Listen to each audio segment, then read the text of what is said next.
the power of not having all the answers, and embracing risk to create the future that we all need.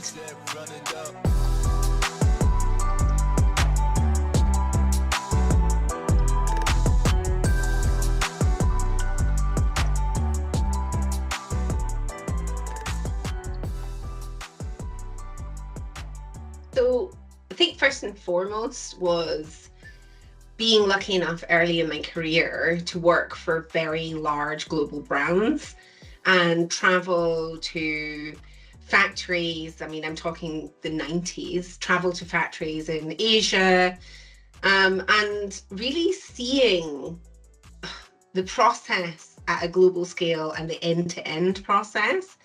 And I think when you see that, for me, as a curious person, there was more questions than answers. I think one of the big things that I found really challenging to get my head around was creating product to just fill a store or minimum order quantities with the hope that it would sell, which for me created a lot more questions than answers. I was probably that annoying early years designer that just was constantly curious. But that's where I was like, surely we can do things better than this. So it started from the very beginning, to be honest.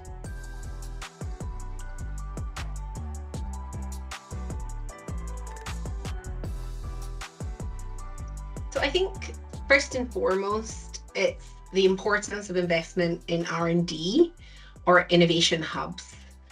And when I say innovation hubs, I don't mean an innovation team that is sort of dragged into the day to day.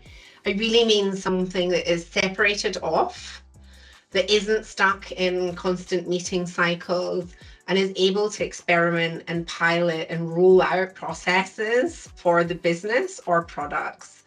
I think this is really key in where we're at today, because we're in a space where so many businesses are struggling, but when you look under the hood, they're doing the same old thing, expecting different results. I would say the same for a lot of leadership courses as well. So we are in a space where we need a different approach to leadership, but also a different approach to team structure. So that would be the number one thing. And when we look at Nike as themselves, I would say, they had obviously a big history in designing trainers and a successful history in doing that in one way. But a traditional trainer has like 40 plus components cut out of rolled goods.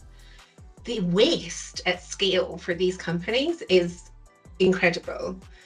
But what they did was took a risk on a completely new method of make through having innovation hubs, through having R&D that is zero waste.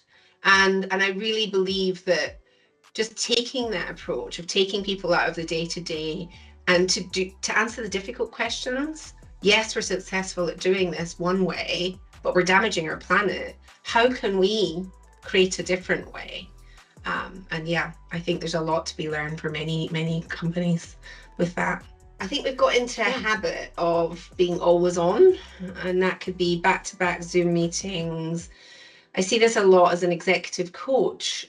Often the problem that a lot of executives, leaders, founders come to me with is they say a lack of time. And that can be often time to get to know their team, time to do specific projects. What I find interesting about that is white space is where our ideas come, when we are calm and able to not be on the hamster wheel. It's where our brain connects everything, and there's no happenstance that people say, oh, I get ideas when I go for a run or napping. And I feel like, again, when you have that space for R&D away from the hamster wheel, that is where the eureka and the most important strategies for your business can come from.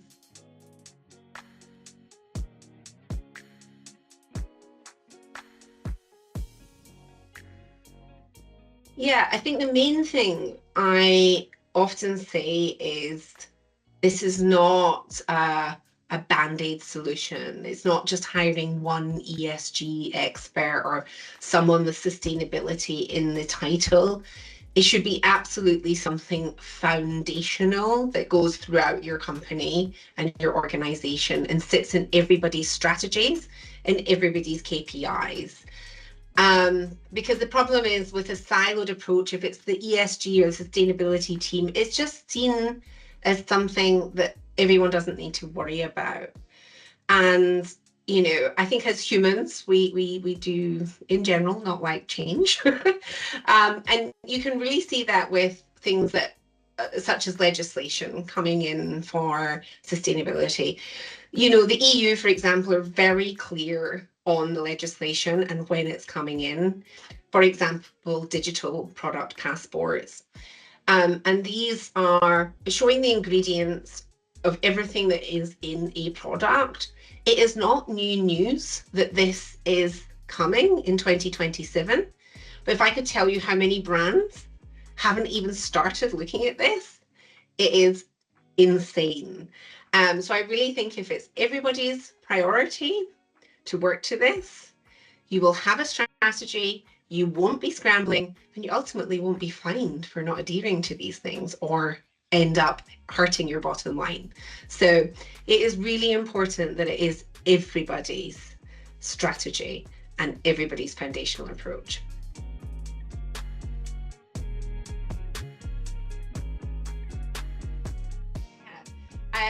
First and foremost, I want to inspire both leaders and teams to embrace new ways of working, to create positive, inspiring, creative team cultures.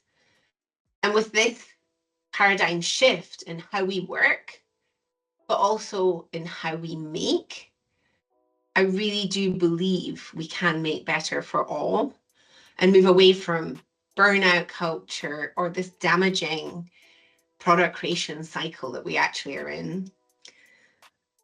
Really going away with the feeling that as humans, we should slow down to speed up, take stock, and be comfortable with the unknown, almost the antidote to blank paper syndrome, the power of not having all the answers, and embracing risk to create the future that we all need.